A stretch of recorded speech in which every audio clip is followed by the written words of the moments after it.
Hello everyone, आप सब कैसे हैं। मैं उम्मीद करता हूं कि बहुत अच्छे होंगे और अपनी पढ़ाई को बहुत अच्छे से कर रहे होंगे। मैं Akash Kumar Bhadana ICT virtual classroom में आपका बहुत बहुत स्वागत करता हूं मेरे प्यारे बच्चों। जैसा आपको पता है कि हमारी जो है बच्चों 7th क्लास है और 7th क्लास के अंतर्गत जो है मेरे प्यारे बच्चों हम लोग देख रहे हैं सामाजिक एवं राजनीतिक जीवन की जो हमारी बुक सेकेंड है उसको, और उसी का हम लोग पहला चैप्टर हम लोग बात कर रहे थे समानता की, इक्वलिटी की। क्लियर है। इक्वलिटी को हम लोग इसके अंतर्गत आपका देख चुके हैं। बहुत सारी चीज़ों पर हमने इसमें बात करी है। कांता की कहानी को हम लोग पढ़े हैं, मताधिकार की समानता के विषय में पढ़े हैं, और ही के साथ अन्य प्रकार की जो असमानता है उनको हम लोग देखे हैं। ठीक, और इन पे हम लोग आपका एक एक करके जो है बात करें। हम बात करेंगे अन्य लोकतंत्र में समानता के मुद्दे जो हैं उनको हम लोग आपका देखेंगे, और इन्हीं पर जो है हम आपकी बात भी करने वाले हैं, और एक एक करके हम लोग क्या है इन सभी पर अपना गौर करेंगे और आपका विचार करेंगे। क्लियर है। तो अभी जितना हम लोगों ने पढ़ा है इसमें कोई भी आपका डाउट है, कोई भी आपका कमेंट है अभी तक जो आपने घर पर जाकर अपने लेक्चर को रिवीजन किया होगा, और कोई चीज आपको समझ नहीं आई है मेरे प्यारे बच्चों, तो आप मुझसे पूछ सकते हो, आप मुझसे जान सकते हो। कोई भी स्कूल का कोई भी बच्चा अगर किसी का कोई डाउट है, किसी कोई कमेंट है, तो आप मुझसे पूछ सकते हो। ठीक है, चलिए पूछ लीजिए। अगर किसी कोई क्वेरी है, किसी कोई पर्सन है, किसी को डाउट है।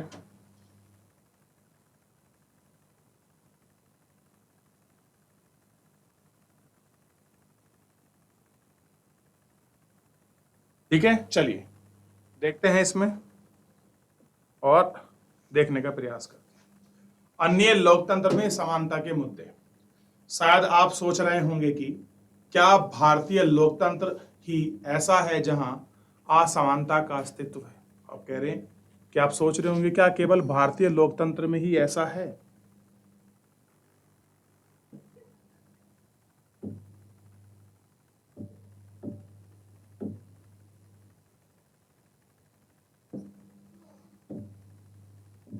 कि क्या है जहां पर असमानता का अस्तित्व है। अब बताइए, क्या केवल असमानता केवल भारत में ही आपका देखने के लिए मिलती है, किसी और देश के आपको संविधान में नहीं मिलती? बताइए। चलिए सबसे पहले बताइए, कोई बच्चा ऐसा है जो चैप्टर को आप लोग खड़ा होकर माइक से पढ़ना चाहता है? कोई भी बच्चा किसी भी स्कूल से है? कोई बच्चा GIC गगोलीहाट, GIC वास्ते? चलिए देखिए, जहां समानता के लिए संघर्ष जारी है। सच तो यह है कि संसार के अधिकांश लोकतंत्रीय देशों में समानता के मुद्दे पर विशेष रूप से संघर्ष हो रहे हैं। उदाहरण के लिए संयुक्त राज्य अमेरिका में अफ्रीकी अमेरिकन जिनके पूर्वज गुलाम थे और अफ्रीका में रह रहे थे, आज वे अपने जीवन को मुख्य रूप से असमान मानते हैं। क्या मानते हैं? असमान बताते हैं। जब 1950 के अंतिम दशक में अफ्रीकी अमेरिकन को सम्मान अधिकार दिलाने का आंदोलन हुआ। कब हुआ? 1950 में। अब देखिए होता क्या है, अफ्रीका के लोगों को अमेरिका लेके आया गया था अंग्रेजों द्वारा काम करने के लिए। ठीक है, जब वो लोग यहाँ आए काम करने के तो यहीं रहने लगे, यहीं बसने लगे, और यहीं वो आपका बस गए। फिर उनके साथ श्वेत और अश्वेत वाली दो कंडीशन जो हो गई वो आपका पैदा हो गई, और ये कंडीशन पैदा होने के कारण ही ये सारी चीजें हैं वो आपका इसमें देखने लगी। ठीक, और ये कंडीशन होने के साथ साथ क्या है, ठीक है ना, उन्होंने अपने लिए आंदोलन चलाया। इससे पहले अफ्रीकी अमेरिकनों के साथ संयुक्त राज्य में बहुत असमानता का व्यवहार होता था और कानून में भी उनकी समानता नहीं मानता था। अब देखिए, जो अफ्रीकी अमेरिकन थे उनके साथ क्या होता था, बहुत असमानता का जो व्यवहार है वो आपका होता था, और यही व्यवहार मानता था कि कोई उनका ऐसा जो था विशेष जो आपका प्रोविजन है वो आपका दिया हुआ नहीं था। ये हमको देखना है। अब देखिए, उदाहरण के लिए बस की यात्रा करते समय बस के पीछे बैठना पड़ता था। अगर अफ्रीकन लोगों को अपनी बस में यात्रा करनी है तो यात्रा करते समय उनको पीछे बैठना पड़ेगा, और दूसरी है जब भी कोई गोरा आदमी बैठना चाहे तो उन्हें अपनी सीट से खड़ा होना पड़ेगा, यानी कि गोरे व्यक्ति को उस सीट से आपका उनके लिए छोड़ दी जाएगी, गोरे व्यक्ति के लिए सीट, और उस आदमी को उन्हें वहां बैठना पड़ेगा। पारसा रोजा में की बात करें कि अफ्रीकन एक आपकी महिलाएं थी। 1 दिसंबर 1955 के दिन काम भर के थक जाने के बाद बस में अपनी सीट पे गोरे व्यक्ति को देने से मना कर दिया। उस दिन उनके इनकार के कारण अफ्रीकी अमेरिकन के साथ समानता को लेकर एक विश्व आंदोलन प्रारंभ हो गया, जो नागरिक अधिकार आंदोलन, सिविल राइट्स कहलाया। क्या कहलाया? नागरिक आंदोलन अधिकार क्या कहलाया आपका? Civil rights. 1967 के नागरिक अधिकार अधिनियम ने नस्ल, धर्म और राष्ट्रीय मूल के आधार पर भेदभाव का निषेध कर दिया। इसने यह भी कहा कि अफ्रीकी अमेरिकन बच्चों के लिए सब स्कूलों के दरवाजे खोले जाएंगे और उन्हें अलग स्कूलों में जाना पड़ेगा, जो विशेष रूप से केवल उन्हीं के लिए खोले जाएंगे। क्या होगा? विशेष रूप से क्या होगा? अलग है, जो यानी देखिए आने के लिए एंट्री का जो रास्ता है वो भी उन्होंने क्या कर दिया? अलग बना दिया। इतने होने के बावजूद अधिकांश अफ्रीकी अमेरिकन गरीब हैं, और कह रहे हैं कि जितने भी अफ्रीकन हैं वो भी क्या हैं? आपके गरीब हैं। अधिकांश अफ्रीकी अमेरिकन गरीब हैं, और कह रहे हैं कि ज्यादातर सब गरीब ही हैं। अधिकतर अफ्रीकी अमेरिकन बच्चे ऐसे सरकारी स्कूलों में प्रवेश लेने के लिए सामर्थ्य रहते हैं जहां कम सुविधाएं हों और कम योग्यता वाले शिक्षक हों। कहाँ एडमिशन मिलता है? जहां पर सुविधा कम हो, सरकारी हो, और कम क्या हो, स्किलफुल जो आपके टीचर हैं वो वहाँ रहे, उनको ही क्या मिलते हैं? उन्हीं पर आपका कम योग्यता वाले टीचर को आपका शिक्षा में उनको एंटर जो है किया जाता है। जबकि गोरे विद्यार्थी निजी स्कूल में जाते हैं और उन क्षेत्रों में रहते हैं जहाँ के सरकारी स्कूल का स्तर निजी स्कूल जैसा ऊंचा होता है। कैसा होता है? सरकारी स्कूल का स्तर निजी स्कूल का जो स्तर है उन जैसा होता है। तो ये हमको थोड़ा सा इसके अंतर्गत देखना है कि जो उनका स्तर है वो क्या है, किस लेवल का है। तो पहले आप इन तीनों पॉइंट को एक बार देख लीजिए, एक एक करके इनको पढ़ लीजिए, डिस्कस कर लीजिए। कुछ भी डाउट बनता है मुझसे पूछिए। जैसे मैं देख पाता हूँ बच्चे बहुत कम डाउट को शेयर करते हैं। क्लियर है? अब दो चीज हैं, या तो आपको बिल्कुल नहीं आ रहा है या आपको फिर बहुत ज्यादा आ रहा है। तो आप इसको एक बार देख लीजिए और इसको पढ़ भी लीजिए। हो गया?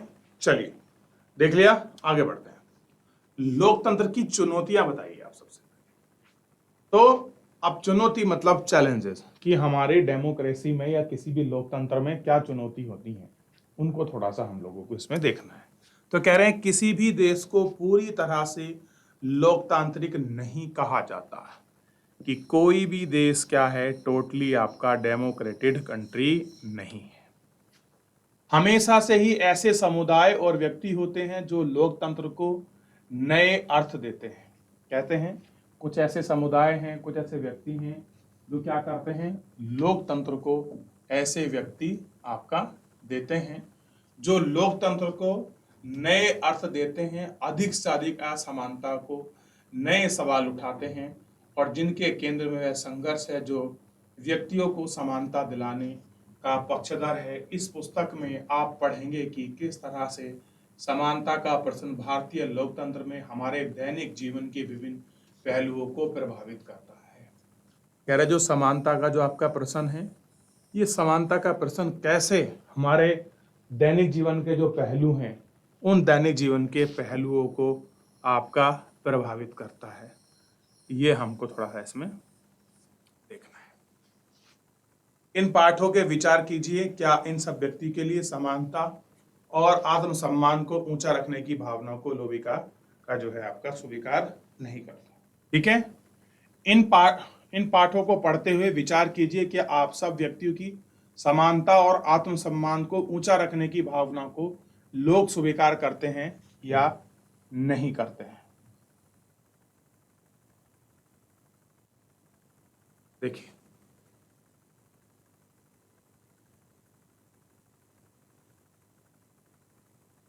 देख लीजिए इसको, देख लिया आपने, बात कर लिया,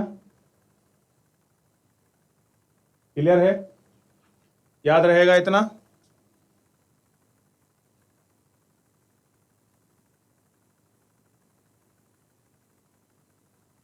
चलिए ध्यान दीजिए आप,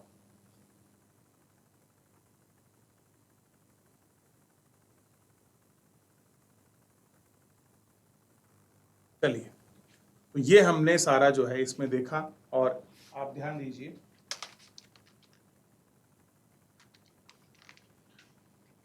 जो हमारा आपका चैप्टर है उसको भी हम लोग आपका जो है साथों साथ वो आपका देख रहे हैं।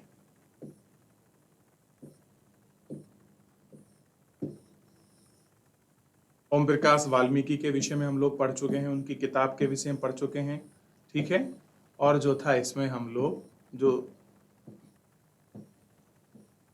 आपका जो इसमें बातें हैं उन सबको हमने आपका एक एक करके देख लिया है।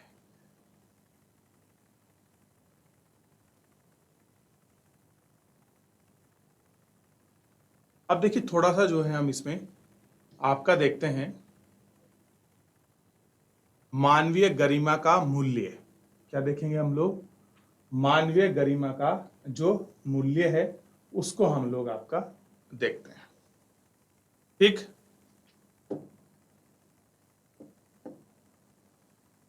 अब आप समझ पाएंगे कि क्या कह रहे हैं, अब आप समझ पाएंगे कि प्राय कुछ लोगों के साथ समानता का व्यवहार बस इस कारण से होता है कि उनका जन्म की जाति, लिंग, धर्म के आधार पर वे उच्च वर्ग के हैं या मध्यम वर्ग के, निम्न वर्ग के। ओम प्रकाश वाल्मीकि अंसारी परिवार के साथ असमानता का व्यवहार जाति को धर्म के कारण हुआ। देखिए जो हमने अंसारी परिवार की जो स्टोरी को देखा था, वो जो कहानी हुई वो धर्म के कारण उनके साथ असमानता का व्यवहार हुआ।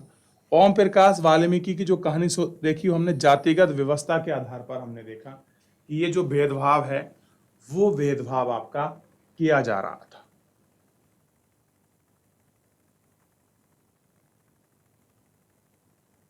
जब लोगों के साथ असमानता का व्यवहार होता है तो उनके सम्मान को ठेस पहुंचती है। ओम प्रकाश वाल्मीकि तथा अंसारी दंपति के साथ किए गए व्यवहार के कारण उनकी गरिमा को ठेस पहुंची। ओम प्रकाश वाल्मीकि को उनकी जाति के कारण स्कूल में झाड़ू लगवाकर शिक्षक और छात्रों को उसके सम्मान को बुरी तरह आहत किया और उन्हें यह महसूस कराया कि वे विद्यालय में अन्य छात्रों के समान नहीं हैं, वे कमतर हैं।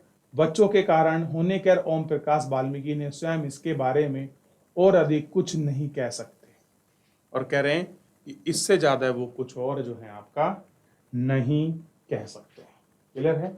ये आपको ध्यान रखना, ठीक। आके देखिए तो ओम प्रकाश वाल्मीकि की कहानी को हमने पढ़ा कि कैसे उन्हें शिक्षक ने वो झाड़ू लगवाई और उनके सम्मान को बुरी तरह आहत किया, उनकी गरिमा को कैसे ठेस पहुंचाई। आप इसको समझ सकते हैं और वो क्या लिखते हैं उसके बारे में आप ये भी देख सकते हैं। किंतु जब उनके पिता ने अपने बेटों को झाड़ू लगा देखा तो उन्हें इस असमान व्यवहार का विरोध आया और उन्होंने शिक्षक के सामने विरोध प्रकट किया। जब लोगों ने अंसारी दंपत्ति को अपना मकान किराया देने पर से इनकार कर दिया तब उनके सामने भी चोट पहुंची। फिर जब एक प्रॉपर्टी डीलर ने उनका नाम बदलकर सुझाव दिया तब उसके आत्मसम्मान ने उन्हें ऐसा करने से रोक दिया और उन्हें उस सुझाव को ठुकरा दिया। क्या कर दिया? उस सुझाव को आपका ठुकरा दिया। समझ रहे हैं? चलिए देखिए इसको पढ़ लिया, ध्यान दें सभी बच्चे।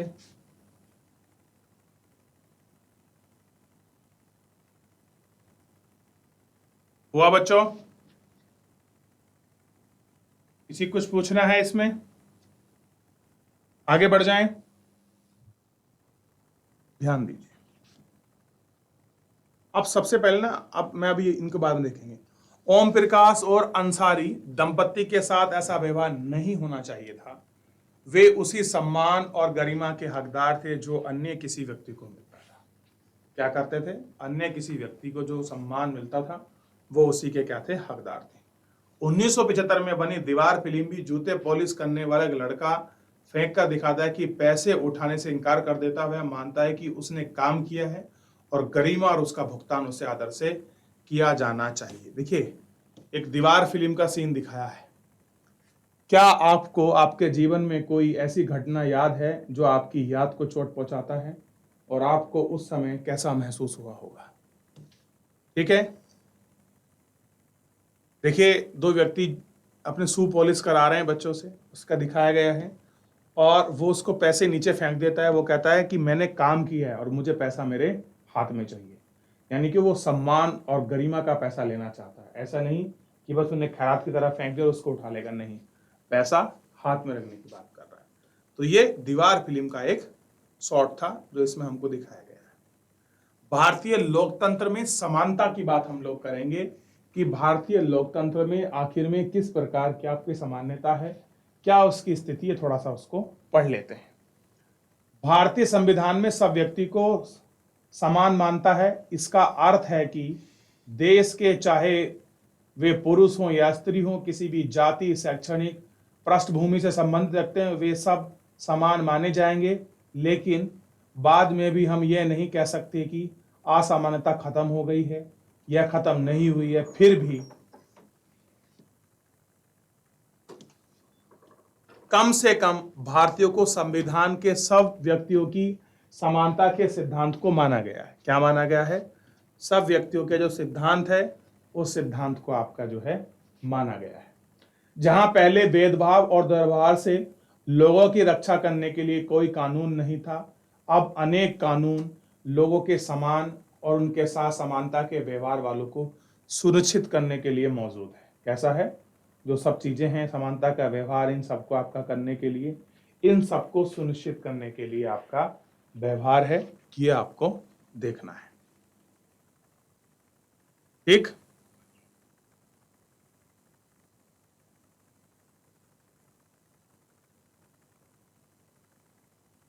चलिए,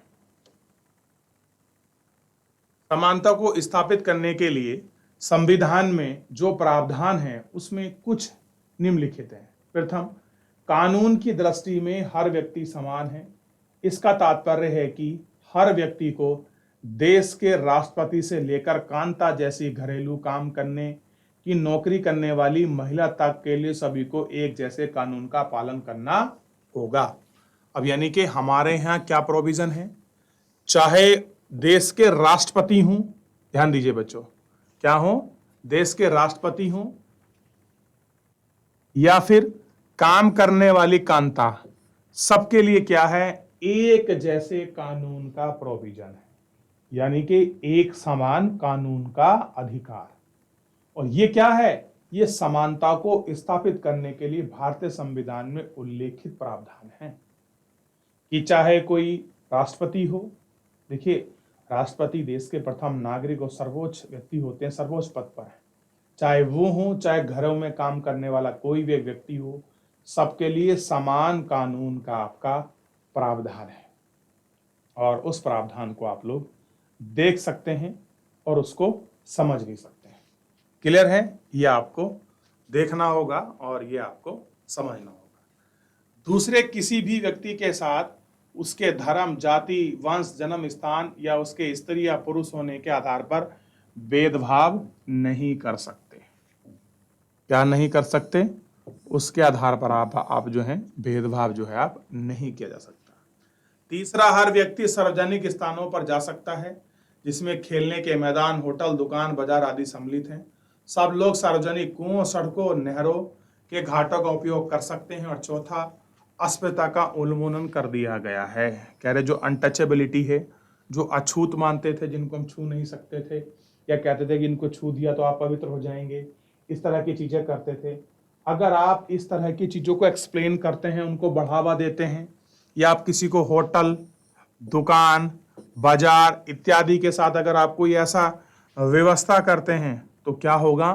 अब ध्यान रखना है आपको, इनके खिलाफ क्या हो जाएगा कि वहां एक संघर्ष जो है आपका शुरू हो जाएगा।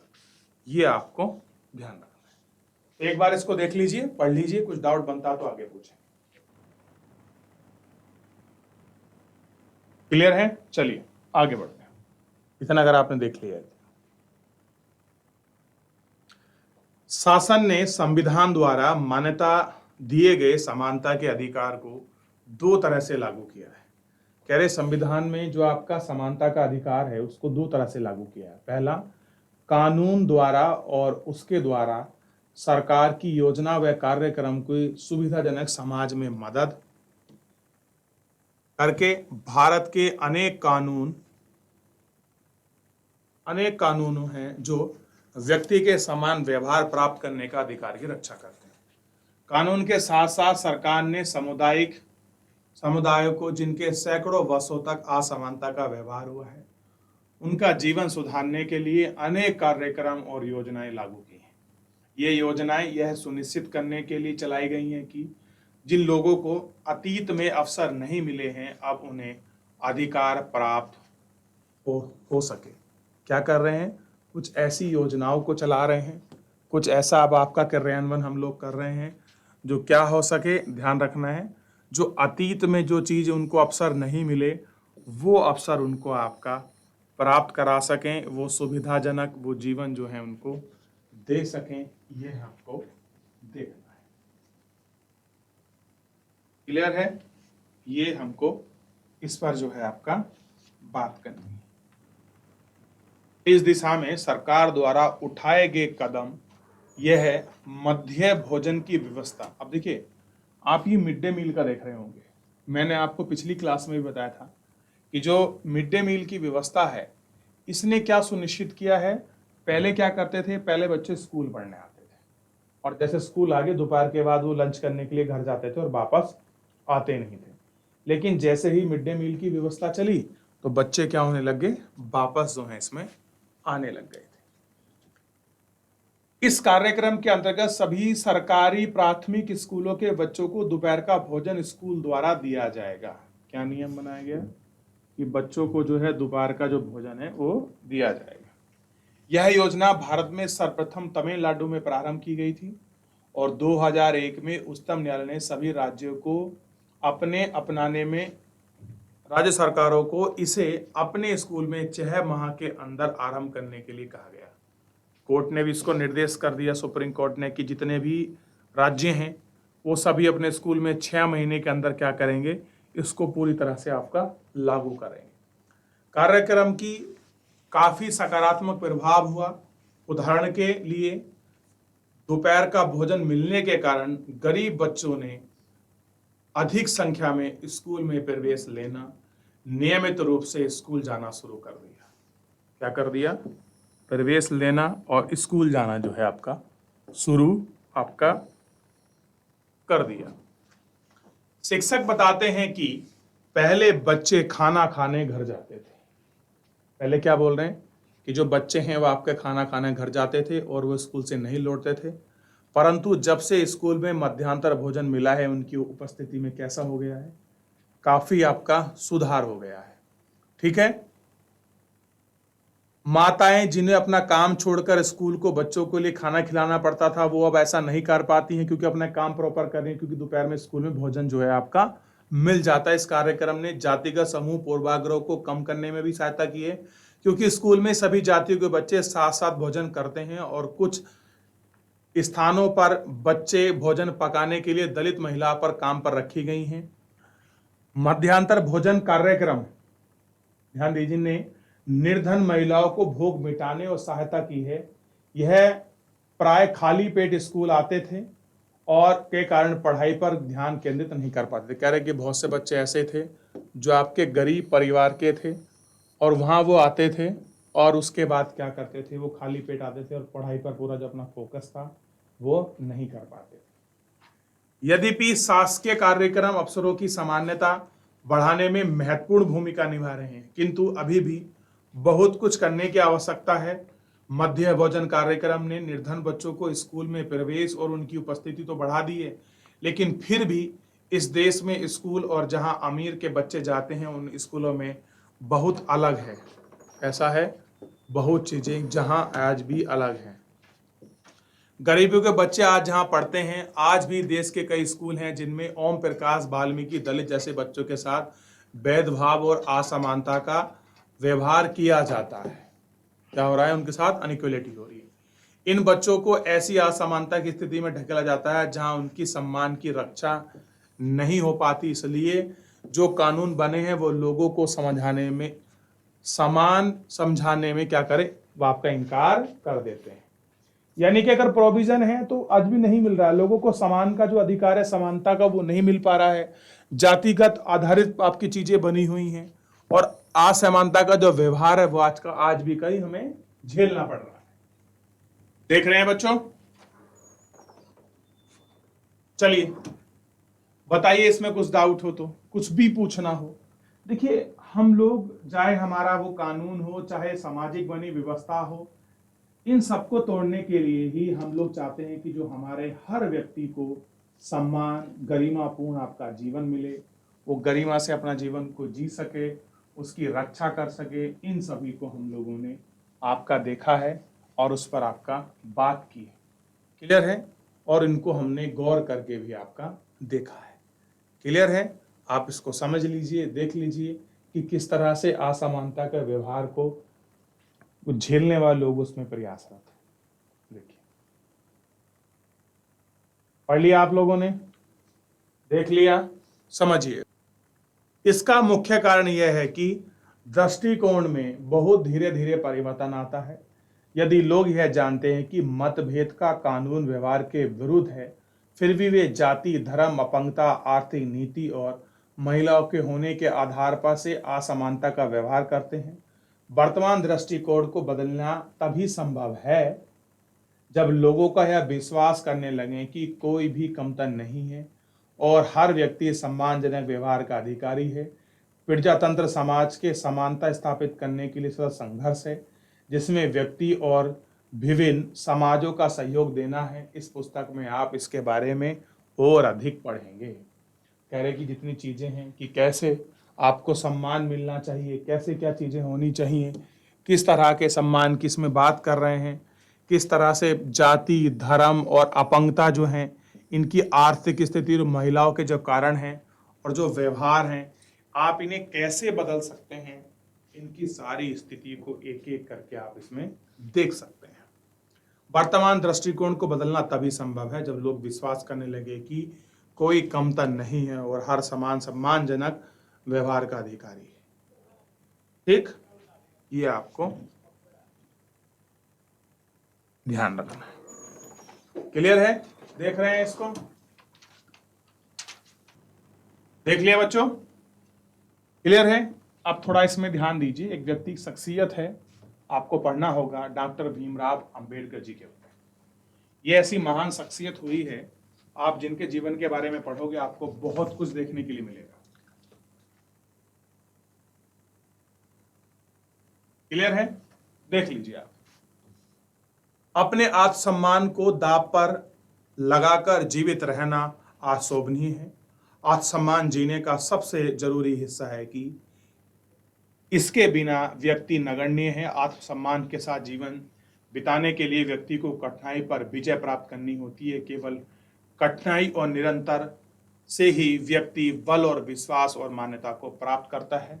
मनुष्य नाशवान है, हर व्यक्ति किसी न किसी दिन मरता है, परंतु व्यक्ति को यह संकल्प लेना चाहिए कि वे अपने जीवन का बलिदान, आत्मसम्मान, उच्च आदर्शों को विकसित और अपने जीवन को बेहतर बनाने में क्या करेगा।